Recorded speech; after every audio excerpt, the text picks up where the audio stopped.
Right. And welcome to FTB Fridays. It is Friday, the 29th of January. It's 12:04 p.m. I am your host, Jason C. McLean. And I'm joined today by Paul Kasner, better known as Venus Furs. Welcome. Hi, Jason. Thanks for inviting me. Thank you for coming. You're very welcome. Now, the reason why I'm talking to you right now is a few years ago, you were busy playing shows in Montreal. You played Pop Montreal. You were playing a whole bunch of different venues in town. You're very active in town. But Yeah. over the past year and a bit, that hasn't been a possibility really for anyone, has it? No, not at all. It's a big bummer for a lot of people. There are a lot of artists that had releases this year that were supposed to be doing a lot of touring extensively in Canada and the US throughout the world. So it's been a bit of a shock to everybody. Yeah, but you haven't just stayed at home and not done anything. You've started your own record label Yeah, but at home. So at home, at I home, stay at home. Yeah, no, and I put together, well, I've been working on this album that I released in the summer for quite a long time. And I ended up self-releasing it. So I self-released it through my own label. Yeah. yeah. If there hadn't been a pandemic, were you still planning to self-release through your own label? Actually, yeah, that was the plan at that point for a little bit before the pandemic. I was hoping to work with, I was looking to work with other people to release the album, but it didn't really work out that way. So then I thought, you know what, I'm just going to do this, move forward on my own. I believe in the songs, I believe in the material, and I want to release it. So yeah, that was the plan. But actually, literally like a few weeks before the pandemic, I was in the middle of, sending out back and forth emails to book some US dates. I was supposed to be, doing my first my first US tour. I was hoping to be able to head over to Europe as well, like around now. So everything is different this year than what I thought it would be. Yeah. Yeah. I mean, yeah. The thing is, like, yeah, you were planning the tour, but like, I mean, one thing I've known is that in terms of at least making money or getting getting known as people with the sun, but the industry has changed. It's all about you make your money when you're on tour, right? Yeah, there's different ways of making money. Touring is a big source of it. A lot of people make money with publishing and getting music placed in sync placements. But yeah, touring is a huge part of it. Yeah. So with the pandemic and you can't tour, are you okay? I know you made a video. Are you just sort of like laying low into getting stuff out there and then hoping that things go back to normal, or is there a replacement for what touring would normally bring in that you're trying? Yeah, well, I'm trying to just get as many people to listen to the album and to listen to music and watch the videos as possible. So I kind of made a video for almost every song of the album so far. And the album was released in the summer. And so yeah, I just released another video just now. And I'm working on one last video for this batch of songs, and I'll have made a video for like literally every track. And yeah, the goal has been just to try to get as many people to see it and to hear about it and keep reminding people of the release for as long as I can until hopefully we can do some touring. Yeah. Would you have done this many videos if you had been out touring? I'm not sure, but I think that moving forward, I think I might try to do this for the next release as well, but with touring hopefully as well. So Yeah. I do like the idea of just getting, something new, something fresh, keeping the thing going, keeping it alive. Yeah. Now, as far as you creating your own label, does this mean are you still releasing through I know your videos on YouTube, obviously, but as far as the other platforms, are you still on the other platforms? Yeah, I should be. I mean, I hope I'm on all other platforms. Yeah, no, Yeah. I should. It's on Spotify and Apple and everywhere else. Yeah, it's just instead of kind of releasing it like, and I kind of right now this is the only release that I put out, and I'd love to get to the point that like I really started it to be able as a vehicle for myself to get my own releases out there, but I'd love to be able to get to the point that I can work with other people as well for other projects. It would just have to be kind of the right project that I would want to really invest a lot of my time in, and also mutually they would have to be interested in collaborating with me as well. It'd have to be that two-way street. But yeah, I'd love to be able to work with other people as well. But no, for now it's really just been this one release. This one release. As for how is do you like? I mean, Spotify, different streaming services. Do you feel that you get a fair shake with them as an artist, or do you feel it's one sided, or how do you approach that? Yeah, I'm not exactly sure. I mean, I have kind of mixed feelings about it. I am a fan of Spotify, and I do use Spotify just as a user.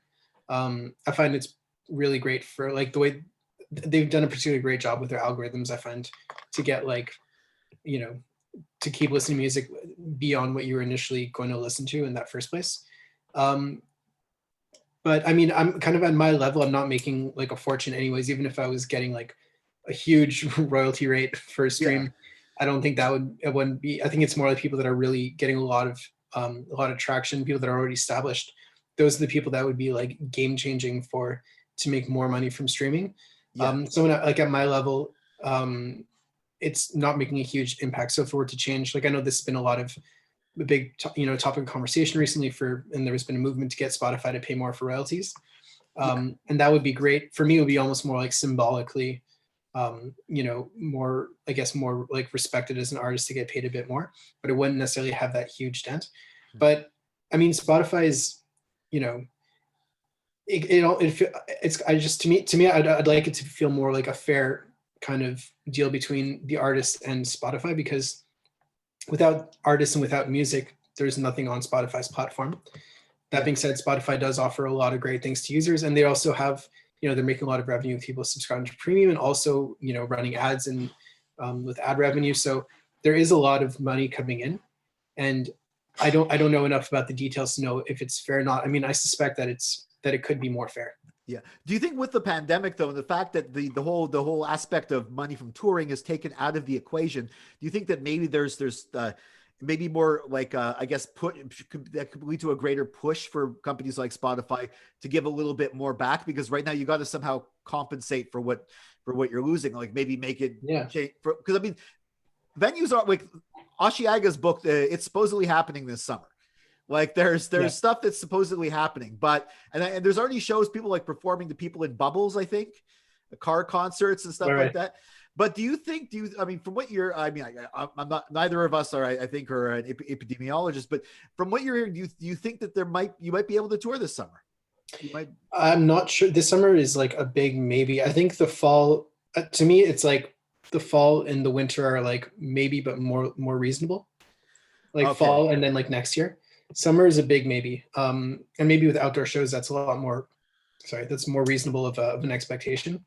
So it's possible. It's just hard to tell. It's very up in the air right now. But as for you were saying, were you asking if this should be factored in for Spotify paying more? Yeah. I mean, to be honest, I feel like that's two separate things. I feel like regardless of whether or not people are touring, I feel like it really should be a more fair split, like a fair partnership, let's say, between Spotify and artists, because like I said, without music on the platform, there's nothing for them to charge people to have premium rates. There's nothing for them to run advertising on and to get advertising revenue from that. So it really shouldn't be one-sided. It should be more of like like the way I see it should be more of a partnership. So that to me is a separate issue as to whether or not we can tour as artists. So you don't see them the link together. Okay, yeah. So well, I mean, so you have the album. It's out now, and people can obviously get it directly from through Spotify, but they can also get it by going to your website, right? Yeah. So I set up a website for Silk Screaming, silkscreaming.com, and from there, it's the only product on the site at the moment. But hopefully there will be more products in the near future. But yeah, you can stream it. There's links for streaming. You can there's the videos there. And yeah, you can purchase on CD and vinyl and digital. Yeah, we also feature the latest video on Forget the Box, which is like, yes, thank you so much for that. You're welcome. But from the other side of the equation, like what we normally do, we normally have a very active music section, art section. We have shows this week, and it's always a matter of like it's shows happening in Montreal. There's always a whole bunch we have to reject or like pick the top ones. But now, I mean, we still get tons of stuff, but we're focusing on Montreal artists, but they have to be doing something. And it seems like their artists are still doing something, but a lot aren't. And there's a lot less going on. Like, have you thought of doing any maybe online shows, or have you done those already? I've not done those, and I'm not sure if it's not something that really struck me as being something that I necessarily would love to be doing. I don't know if it necessarily would translate the kind of music that I'm making to really translate and have a great, but it might be, I mean, something to consider. I think I might just be a bit negative about myself. Like, am I going to be worth someone kind of streaming online for? I don't know. Yeah, but I guess you don't know until you try. I mean, like that's true. it's kind of like, I mean, sometimes, I mean, at the same point too, it's like watching it online, when you're doing a physical show, people actually have to leave their house, get on a bus sometimes or a car, Yeah. and go to a venue to see a show. And if you, I don't know, I think if you can bring people to a show, then convincing them to do the same thing at home is maybe a little easier, but it's a whole different factor. No, absolutely. You're totally right. And there's a lot of people, because there's a lot of people that have been doing it, and I've been kind of keeping my eye on it. And some are really, really great, and others, it almost feels like it's people just looking for attention, which is totally cool too.